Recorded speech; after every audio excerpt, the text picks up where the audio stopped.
Assalamu alaikum dear students, I am Anjum Shafiq, your biology teacher for grade 11, and today I am going to discuss water and photosynthesis. So let's move to the classboard. So dear students, chapter number 11, bioenergetics, and the topic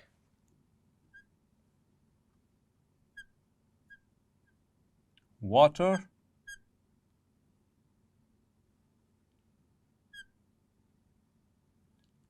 and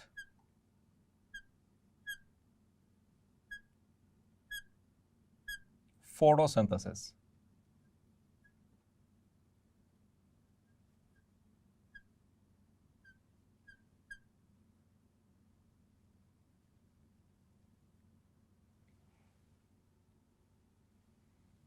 It is a technical topic, बहुत ही technical topic है. Dear students, हमने बात की थी कि इस chapter में दो ही मेजर टॉपिक्स हमने जो है वो डिटेल के साथ देखने हैं, फोटोसिंथेसिस एंड रेस्पिरेशन. और डियर स्टूडेंट्स, हमने स्टार्ट किया था फोटोसिंथेसिस को. फोटोसिंथेसिस में हमने इक्वेशन को डिस्कस किया. तो सबसे पहले हम डिस्कस कर रहे हैं द फोटोसिंथेटिक रिएक्टेंट्स. तो रिएक्टेंट्स में तीन रिएक्टेंट्स हैं जिनको हमने पहले स्टडी करना है. जो इसके रिएक्टेंट्स में हमने देखा था water, carbon dioxide and light. Clear? So first of all, water. So water. So dear students, the oxygen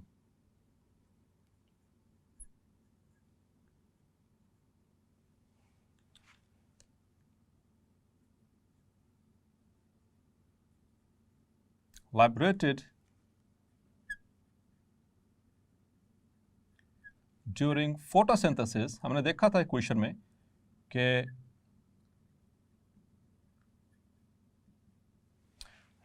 carbon dioxide plus water, it forms carbohydrates plus oxygen. So oxygen liberate हो रही है during photosynthesis.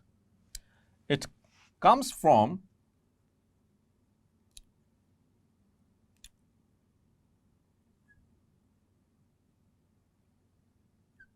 the splitting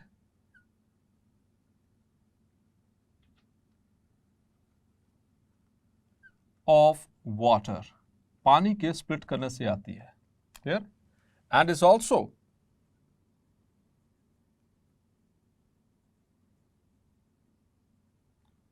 a source of atmospheric oxygen. Clear?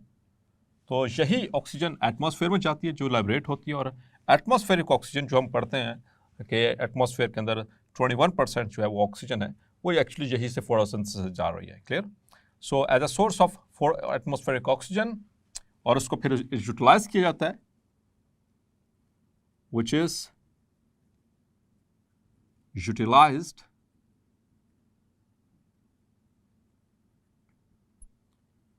by the aerobic organisms for aerobic respiration. और आपने पढ़ा हुआ aerobic respiration क्या होती है? ऐसी रेस्पिरेशन जो ऑक्सीजन की मौजूदगी में हो उसे एरोबिक रेस्पिरेशन कहते हैं. आगे चलकर हम इसको डिस्कस भी करेंगे. तो डियर स्टूडेंट्स, इन 1930s 1930 की तिहाई में, in 1930s there was a scientist, a biologist by the name of Van Niel hypothesized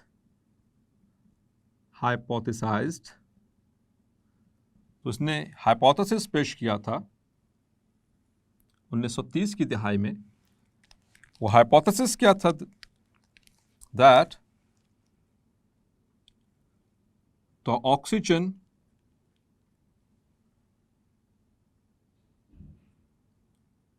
liberated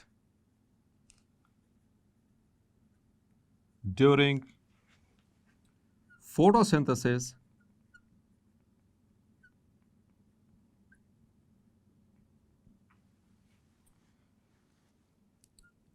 is a result of water splitting, or it comes from the splitting of the water. So जिसको मैंने hypothesis को brief किया है, clear, उसकी exact wording नहीं लिखी कि यही बात जो ऊपर हमने की थी, यही हाइपोथेसिस 1930 में, ये बात तो हमें आज पता है, लेकिन इसी बात को 1930 में वैन नील ने हाइपोथेसाइज किया था कि ऑक्सीजन जो लाइब्रेट होती है ड्यूरिंग फोटोसिंथेसिस वो किसका रिजल्ट है, वाटर स्प्लिटिंग का, clear, by the splitting of water. Actually his observations, उसने ये सारा कुछ जो हाइपोथेसाइज, क्योंकि हाइपोथेसिस के लिए क्या चाहिए, ऑब्जर्वेशन चाहिए. His observations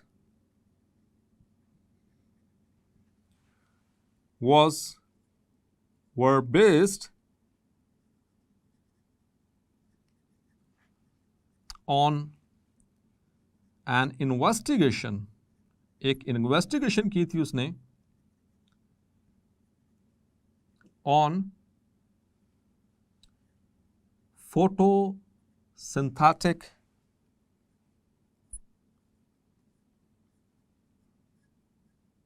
bacteria. Photosynthetic bacteria पे उसने एक इन्वेस्टिगेशन की थी and he investigated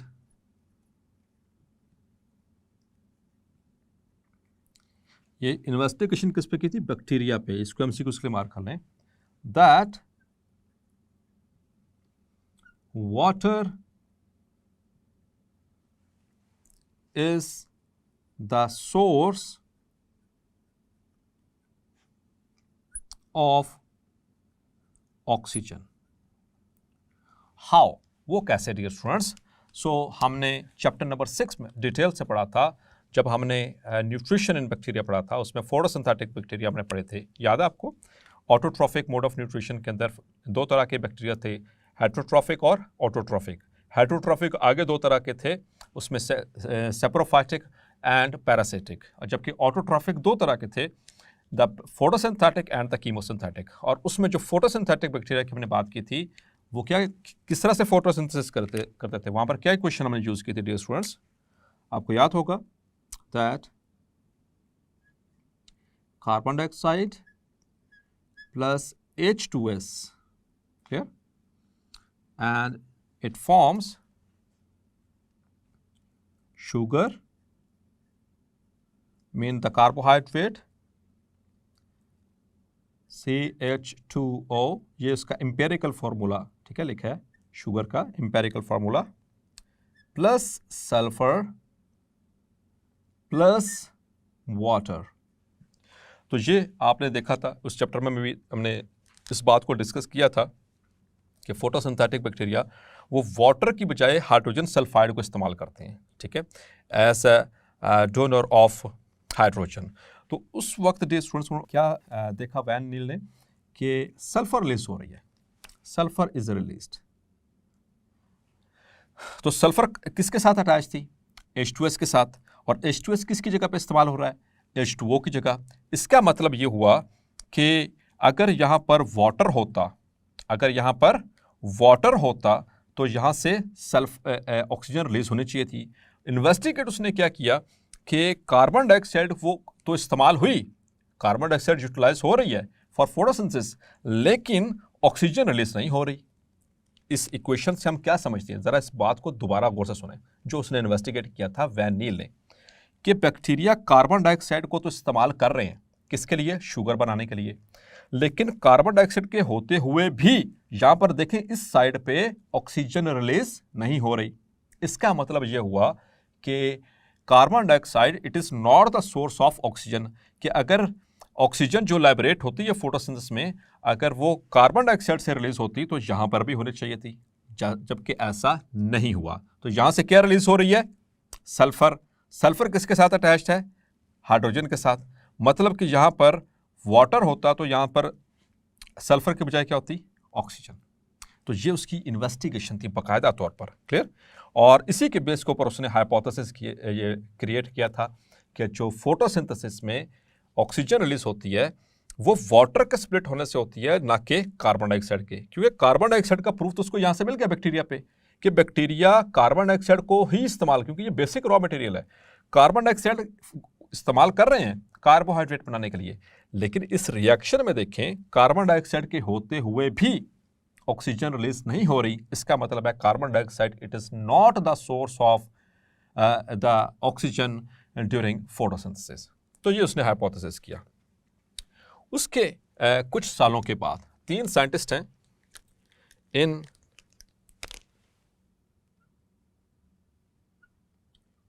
in 1940s 1940 की दिहाई में and most probably in 1941 Ruben Kamen and Hassid, ये 3 साइंटिस्ट हैं, इन्होंने इस हाइपोथेसिस के ऊपर काम किया कि चेक करने के लिए, क्योंकि हाइपोथेसिस को फिर चेक किया जाता है, आपको पता ना, लेकिन किस तरह से हाइपोथेसिस को चेक करने का क्या तरीका है स्टूडेंट्स, ये बताइए आप please. So that is experimentation. तो एक्सपेरिमेंटेशन के जरिए तो ये उस वक्त पॉसिबल हुआ जबकि पहली दफा 1940 की तिहाई में ऑक्सीजन का जो हैवी आइसोटोप है O18 उसको ट्रेसर के तौर पर यानी कि डिटेक्ट किया गया और फिर उसके बाद उसको बायोलॉजिकल सिस्टम्स के अंदर इस्तेमाल किया गया पहली दफ़ा 1940 में। तो फिर इन्होंने क्या किया, इन्होंने भी लैब के अंदर एक काम किया। सो इन लैबोरेटरी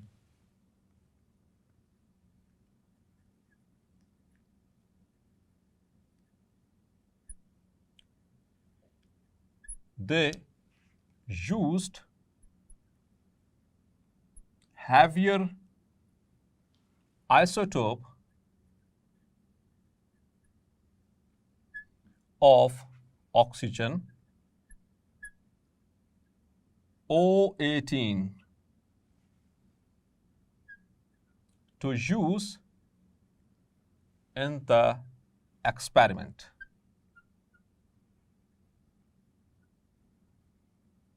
That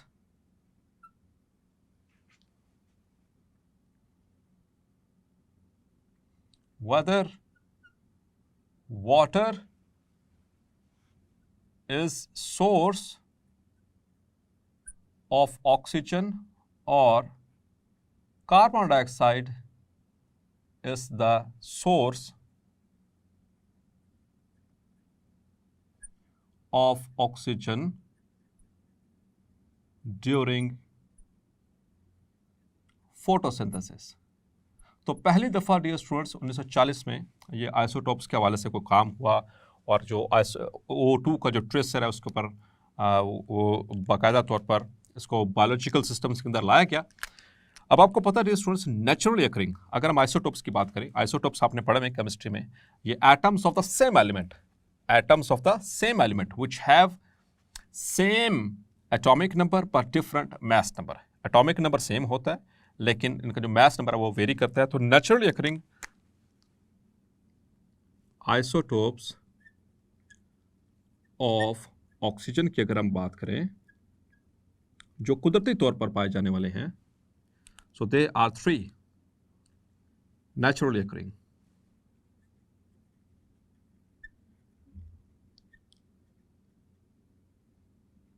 क्लियर? 3 आइसोटोप्स हैं।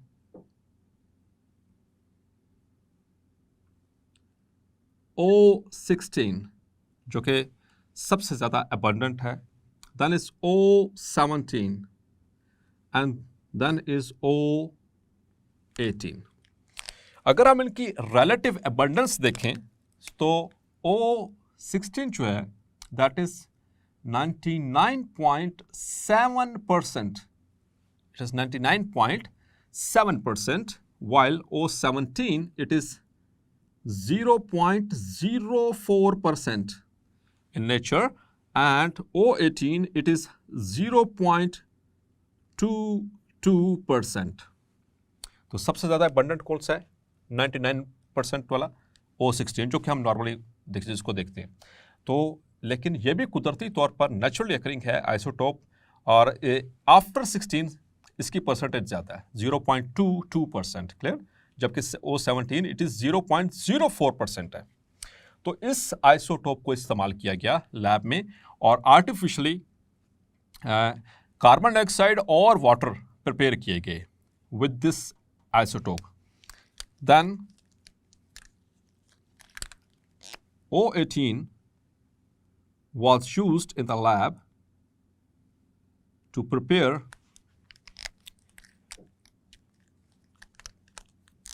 water, H2O,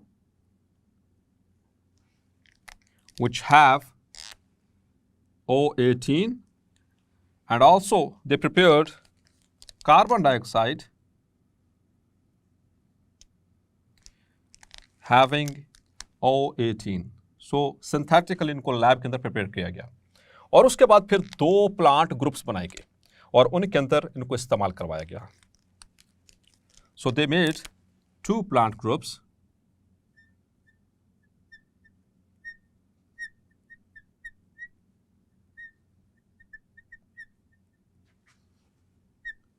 were made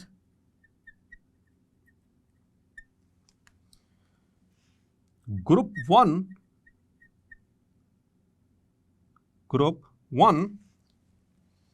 was given water H2O with heavier isotope and carbon dioxide with natural जो नेचुरल ज़्यादा एबंडेंट में था उसके साथ, clear. And group 2 was given carbon dioxide having this isotope, heavier isotope, and water with normal O16, clear? And they observed the photosynthesis. फिर उनमें photosynthesis को observe किया गया क्योंकि ये दोनों ही रॉ मटेरियल हैं, तो इस वजह से जब इन 2 ग्रुप्स को ये सप्लाई किया गया, so what was the results? So the results was like this. So this is group 1.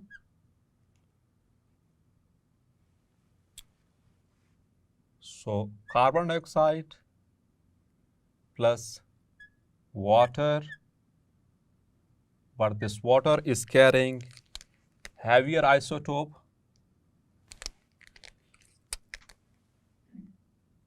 and they are synthesized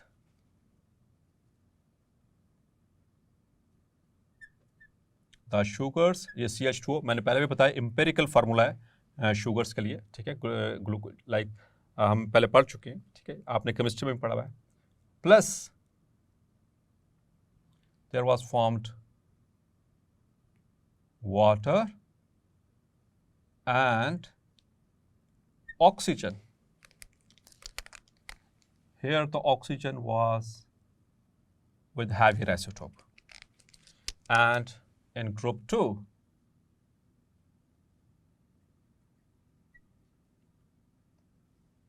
plants, the carbon dioxide were provided with heavier isotope and water with normal. It also formed sugar plus water plus oxygen. But here the this isotope was found over here, not in this oxygen. तो इस oxygen में ये heavier isotope नहीं था. So it means van नील का जो hypothesis था कि फोटोसिंथेसिस के दौरान जो ऑक्सीजन रिलीज होती है it is by the splitting of water, so that is correct. So that is correct. और डियर स्टूडेंट्स, आपको पता है कि फोटोसिंथेसिस में इसी ये जो सी ऑक्सीजन रिलीज होती है एटमॉस्फेयर में रिलीज हो जाती है. सो H2O ये स्प्लिट करेगा किसमें, into hydrogen ions and electrons. ठीक है, उसे आगे चलकर इसको डिटेल में पढ़ेंगे भी हम। ठीक है, 2 हाइड्रोजन आयंस, 2 इलेक्ट्रॉन्स और साथ में molecular oxygen. Molecular oxygen is liberated into the atmosphere. अब यही ये 2 इलेक्ट्रॉन्स यहाँ से और ये plus the hydrogen, these are used for the reduction of NADP। इसको रिड्यूस करवाया जाता है इनटू, ये हाइड्रोजन ऐड होगी, ठीक है, इसके अंदर ये electron plus, so it becomes